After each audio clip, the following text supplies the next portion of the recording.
Hello, my name's Shell. Welcome to my channel where I've been documenting my weight loss for around about 13 months now, since the beginning of January in 2021. I've almost lost 3 stones. I've been doing calorie counting and I also did Weight Watchers at the beginning of last year. But last week when I haven't, oh by the way, I haven't got any new foods to show this week. Normally I show the new foods that we've had throughout the week, but we haven't had anything different this week at all. Nothing apart from we had some potato croquettes instead of chips last night. But and they were gorgeous, but there's nothing really exciting to show. Next week I'll have some new things. But last week when I came, I hadn't been very well and I'd put 2 pounds on and I was feeling quite despondent. I just can't get back into calorie counting this year. I'm trying really hard and I've been struggling. The week before I came to get weighed, I've been doing a good day and then a couple of bad days and then a good day, a couple of bad days, and I just can't seem to get started somehow. So I've been trying to find something new to do, and last week I'd read a couple of books which hadn't inspired me at all. Then last Saturday, after the weigh-in, I didn't have a good day last Saturday. It was really everything was going out to the window, and I didn't feel enthusiastic to get started at all.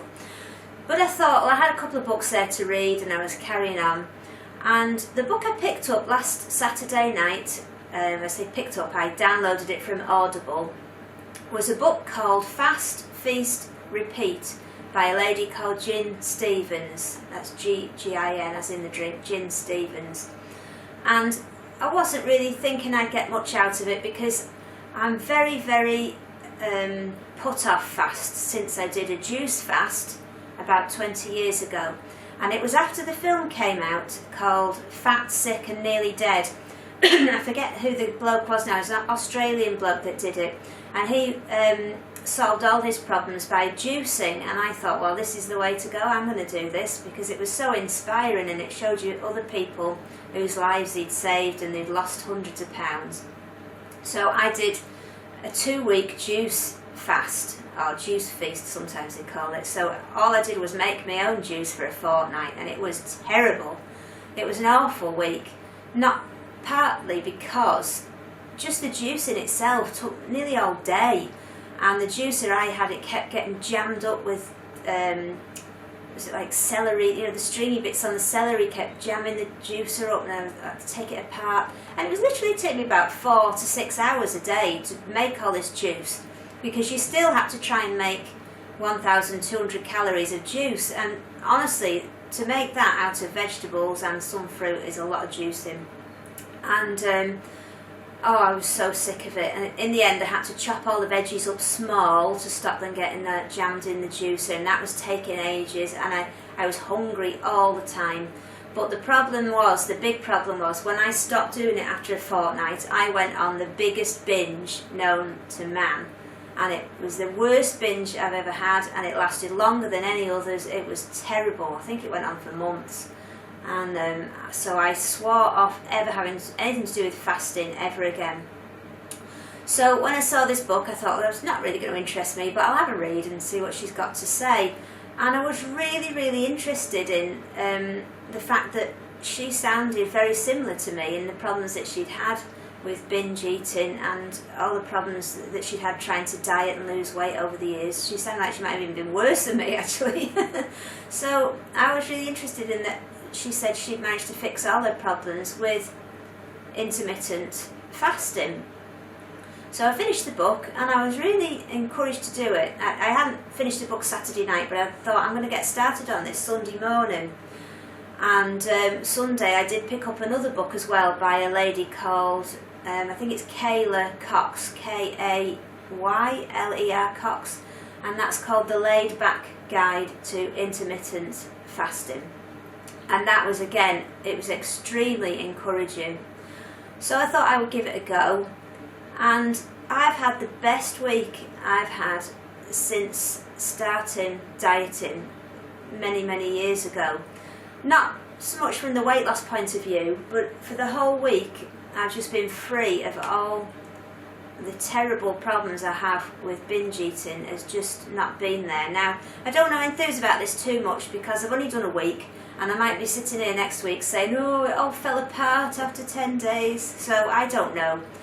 But as Andy said to me, it doesn't really matter. You've had a fantastic week if that's all you get out of it. So just to tell you a little bit about intermittent fasting, I'm not going to tell you too much because I don't know whether it's going to work for me or not. It all just seems too good to be true. But the only thing that people have in common that do intermittent fasting is that they don't eat for perhaps a longer time during the day than they normally would. And some people, they fast for 12 hours and eat for 12 hours, and then some people fast for 13 hours, some for 14 hours, and so on and so forth. You can choose your own time, whatever you feel comfortable with. And this week, from Sunday till today, I've been following the advice in Jin's book, which was to do 23 hours fasting and 1 hour eating.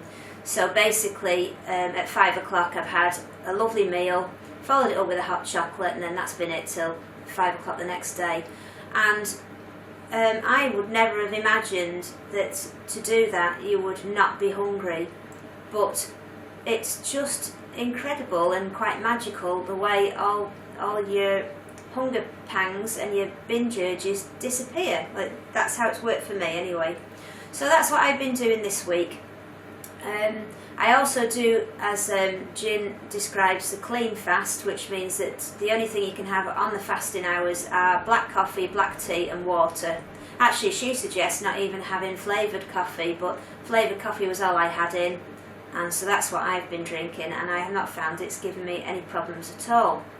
So that's what I've had. Other people do all sorts of things. In Kayla's book that I read, she actually has milk in her coffee, and she's not had a problem with that. So I don't actually like milky coffee, but she didn't like black coffee, so she did it with milk in. And I mean, some people chew gum, some people eat mints, some people, which I wouldn't like to do, because they're doing the keto, they put butter in their coffee, which I just can't imagine drinking coffee with butter in, but I suppose you get used to it. And then other people do things on the actual eating time. Some people like to do low carb. Some people like to count calories, which is what I've been doing. Some people like to eat a very healthy diet, and other people just cram as much junk as they can into their eating time. It depends, whatever you want to do. And basically, I think you've got to try it and see what works for you. But I've found I've been doing, as I say, 23 hours fasting and 1 hour eating, and normally I'm allowed about 1,500 calories a day, and my task is to try and keep down to 1,500 calories, because I don't find when I'm having breakfast and dinner, breakfast, dinner and tea, and trying to get some snacks in and a hot chocolate, I'm really struggling to keep it down to 1,500 calories. But it's been the other way around now. Now I'm counting calories to try and get it up over 1,200 calories a day, because when you've only got one meal and you don't really want to be eating junk, it's difficult to get your calories up over the 1,200.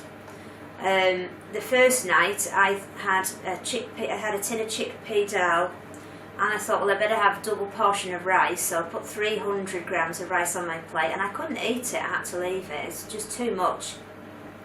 And other days, I'm thinking, well, I've got to have something here to try and get the calories up. And I felt really satisfied when I finished the meal. It's been lovely. Last night we had a junky meal, but that was the first junky meal we've had all week. We had pizza, and it was really nice because the pizza was about 400 calories, and the little potato balls were about 400 calories, and then we had coleslaw and salad, and the whole lot came to around about 1,000 calories.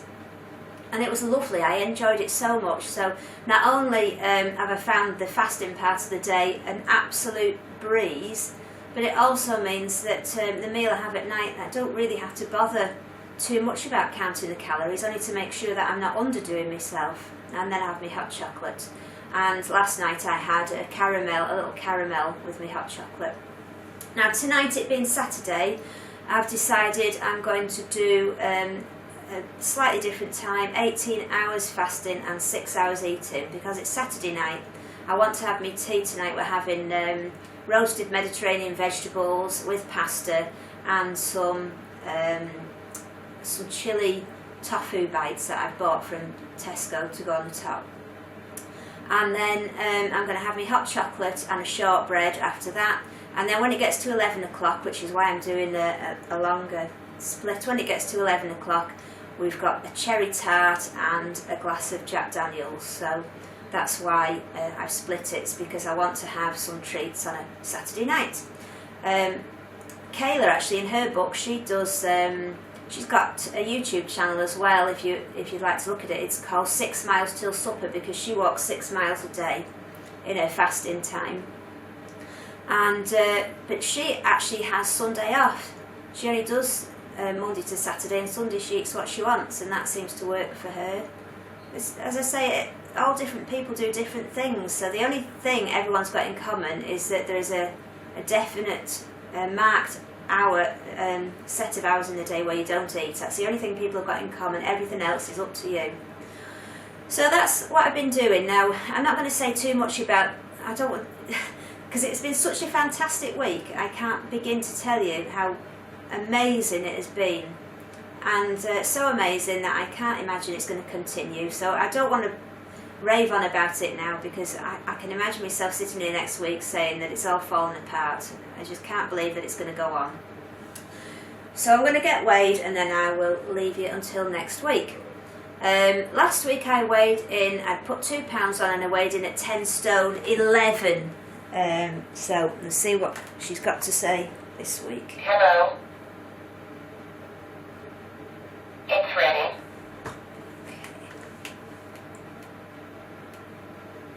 10 stones, 6.0 pounds. So 10.6.